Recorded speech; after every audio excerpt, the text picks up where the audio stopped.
Hello, my nice people. My name's Nehemiah. It's around 4 p.m. and I'm here in the outskirts of Nanyuki trying to just make my own videos. So here in Nanyuki, we're searching for money, and for sure, it's not easy to get those money that we are searching for, but have just to keep going and continue searching for the money. But I don't know what experience do you have with the money. At some point, one day, I have a story with the money. One day I got money, just abruptly. There is some people who came to me. I was taking care of someone's home who had flew to diaspora, and he requested me to come out from my home and come here in Laikipia to search for, so that he can give me a job for me to take care of his compound or his home, as he flew away to, I don't know, Australia or somewhere. So I came to Laikipia, and that guy was so friendly to me. He gave me his compound and told me that I'm leaving for, I don't know, a period of time that I'm going, but I will just have to flew, and I'll come back. I don't know when. So we agreed on the salary, and he used to pay me right on time. He used to pay me just to sit in his compound. So one day, this is where the story is heading. One day, there is some guys who came.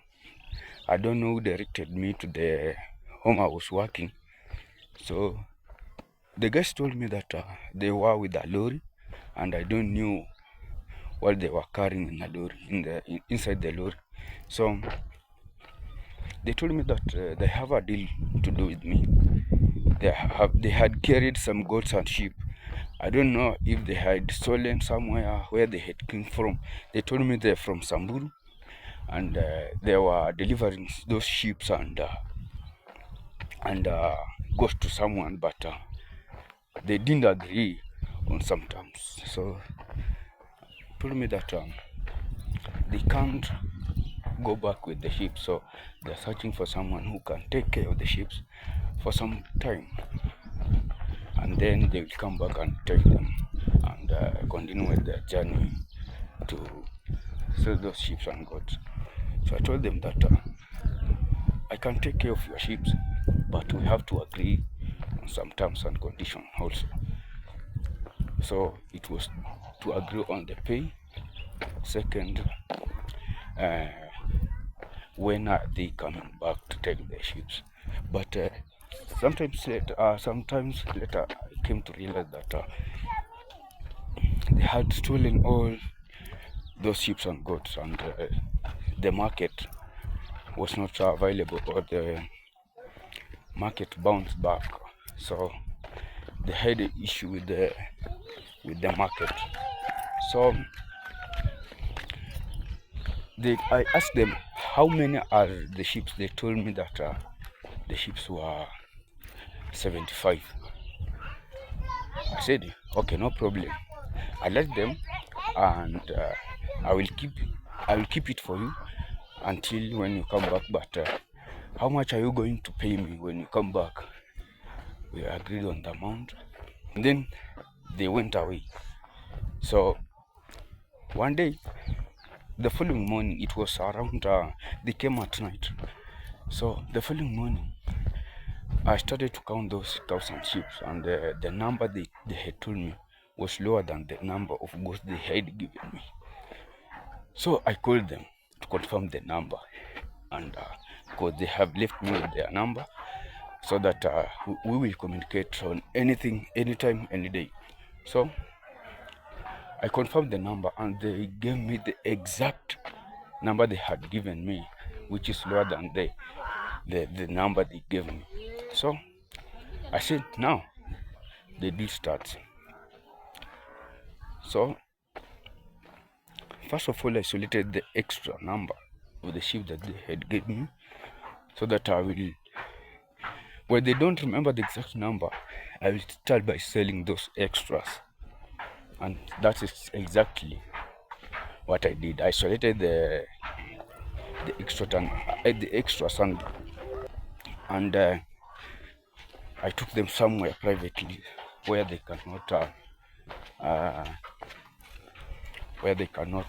notice first.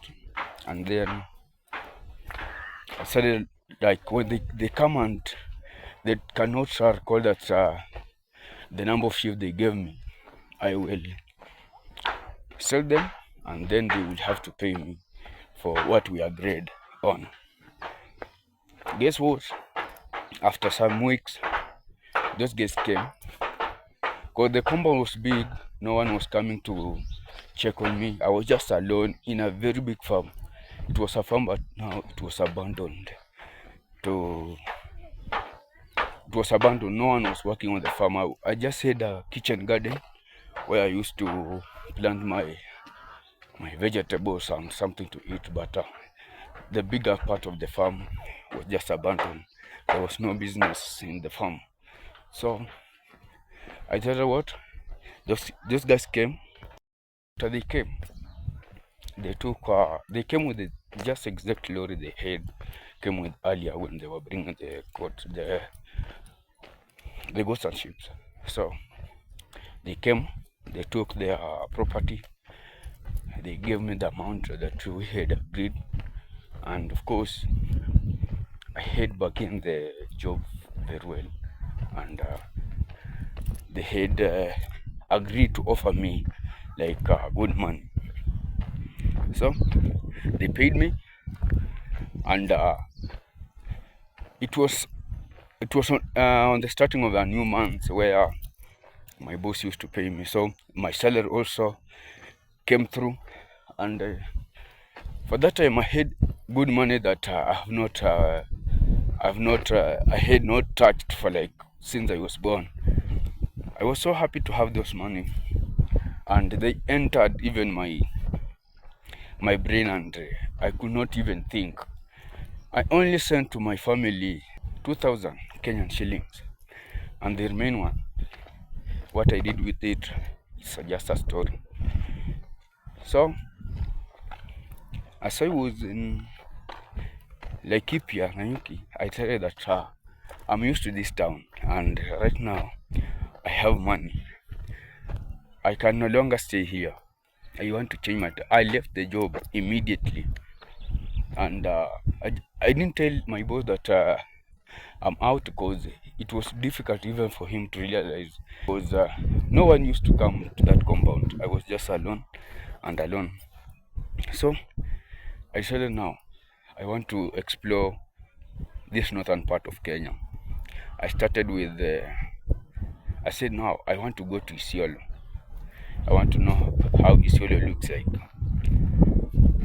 I boarded a car direct to Isiolo, and you know that those guys came like 4 p.m.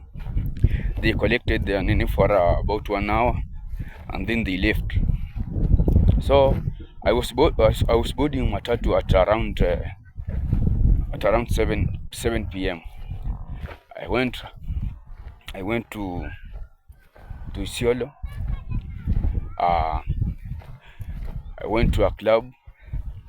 I had some drinks and said, what? Isiolo is not good. I want to visit now Marsabit. Now, to fast forward this story, now I am in Marsabit.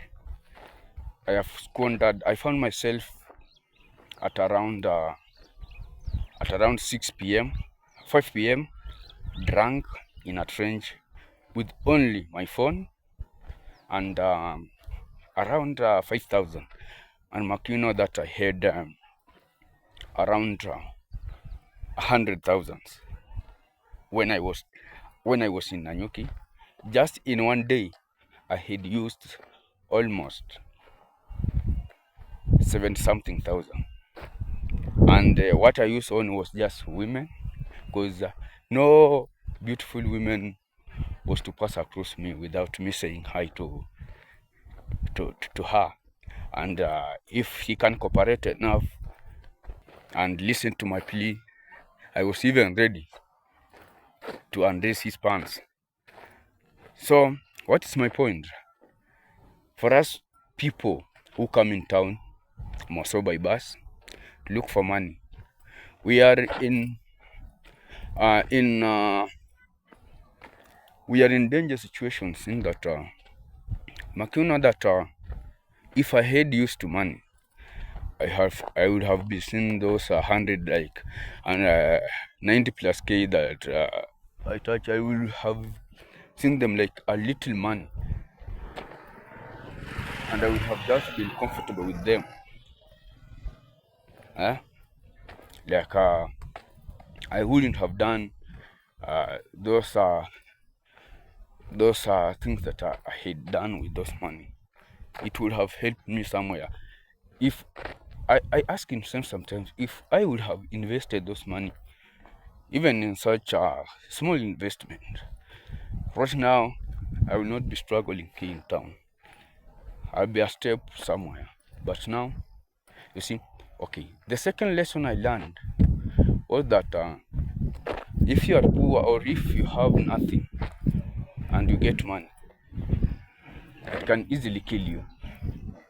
Because imagine I found myself in a trench, in a place that I don't know. People around me, I don't know them. I have involved myself in a crazy involvement so that I can get all those money. But you know that those ships were stolen and they were brought to me. If I was found, do you think what would have happened to me? A massacre. But because of poverty, I decided to agree to keep those sheep and goats, knowing that they have been stolen somewhere. So, in short, I know we are searching for money, but money is not good. It's good to those who are used to it. And discipline, I think. I learned a discipline lesson with money that right now, if I get some amount, I think I'll be disciplined with it, and I can't do what I did with the last man I got. Okay, thank you. I think let's meet on the next one. Cheers.